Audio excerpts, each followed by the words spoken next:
welcome back to my channel, my Young and the Restless fans. Yes, we have made it closer and closer to the end of the week on this terrific Friday Eve. It's Thursday. We got another episode to talk about, and yeah, I gotta give a questionable side eye to the security team over at Newman, first at the house and also at the office, but we'll talk about it. Here's some highlights. First, we see Seth going through Nikki's desk.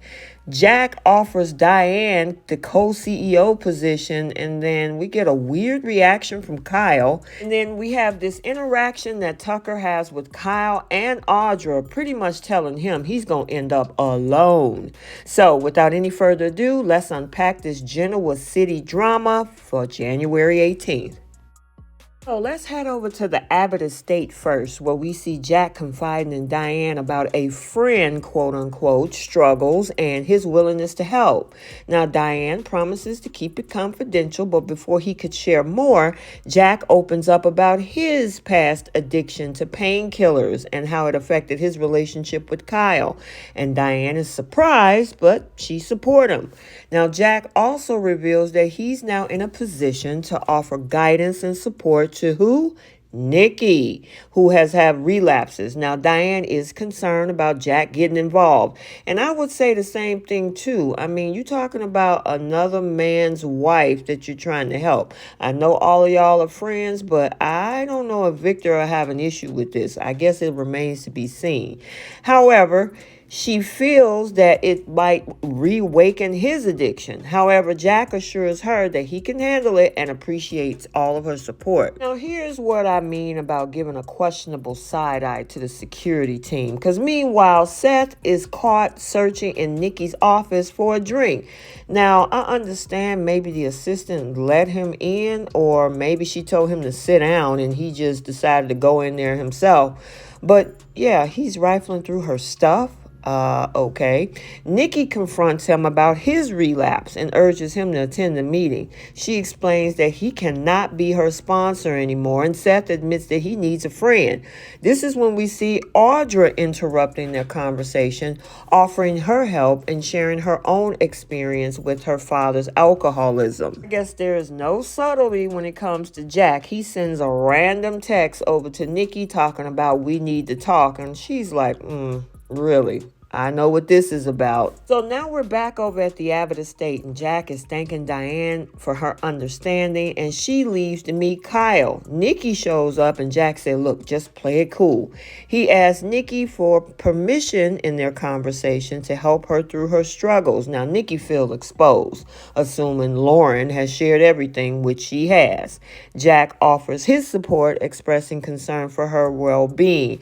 And all of this spirals back to the fact that when she started drinking, they were married. And now he feels like he owe her something. But like I said, I think instead of pleading with her, maybe you also need to have a conversation with Victor to say, hey, can I help you guys work through this instead of kind of overstepping? Because, I mean, she got a whole husband over there. I don't know. Victor already have an issue with Seth. I don't know. He might have an issue with everybody else interfering with his wife's sobriety, especially with Jack saying that he wants to be the one that she leans on morning, noon, and night. At night, she needs to be leaning on her husband, Jack, and you got a whole wife to be leaning on yourself. So I don't know. I kind of agree with Diane. Maybe you getting involved a little bit too much. It's okay to be a hearing ear for somebody, or maybe a conversation too, but you trying to be the 24-hour person to lean on. I don't think that's going to sit well with Victor or Diane. Now we're over at Society, and Kyle running to Tucker, and they got a very tense conversation. Now, Tucker acknowledges Kyle's loyalty to his family and the Abbott's complex dynamics. Now, Kyle accuses Tucker of burning bridges and not knowing how to build relationships, even calling his relationship with Audra transactional. Now, Tucker is amused, but insists that, you know what, I don't care what you say, and you can give me all this advice about family and loyalty. He said he is still coming for Kyle. Now, Tucker approaches Audra over at the GCAC, hoping to have a talk. Now, Audra makes it clear that there is no us, quote unquote, and insists on keeping her distance from Tucker's toxicity.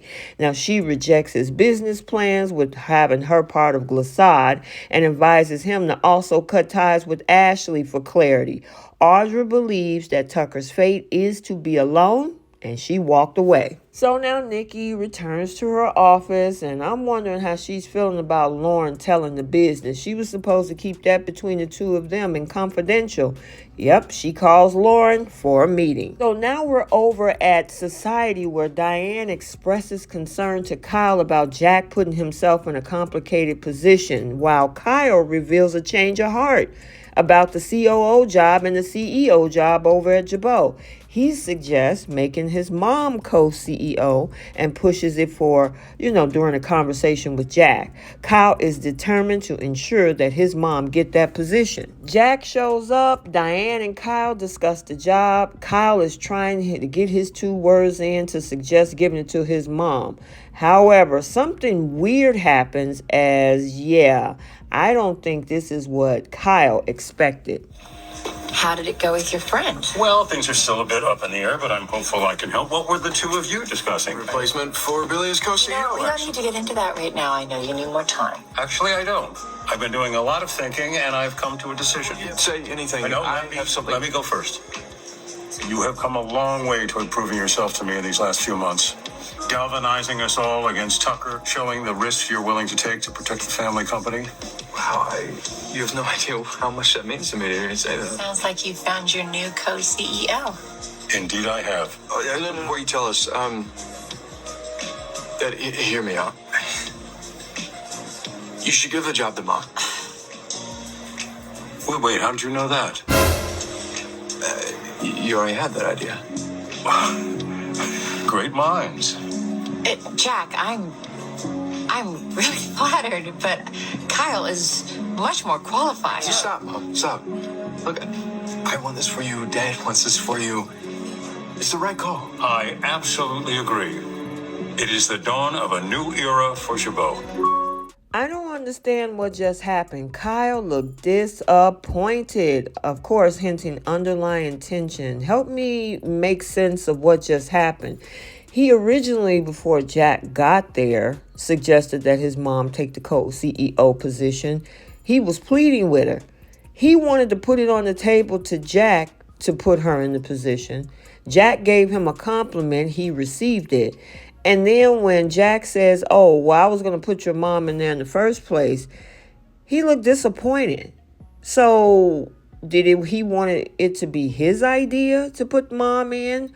Or is he now understanding that if he hadn't even brought this up in the first place, he would have got shaded by his mom for that position?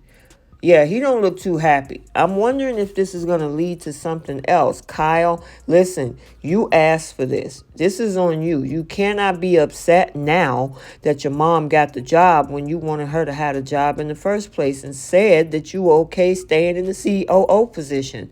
I don't know, but yeah, this is going to be interesting to see what happens with Kyle next.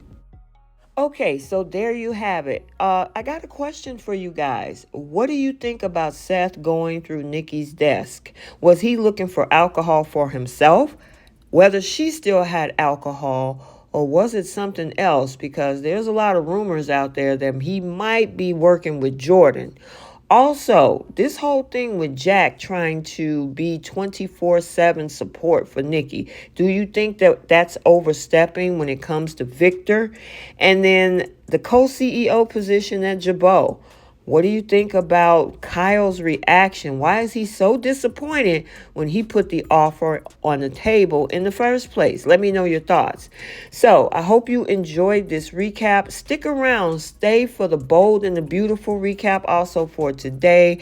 Look like Eric is going home today. And of course, we got that second date when it comes to Poppy and Bill. So we got to stay tuned for that. Make sure you like, comment, and subscribe. subscribe, turn on your notification bell so you'll be notified every time there's a posting. And until the next video, we'll see you soon. Bye, guys.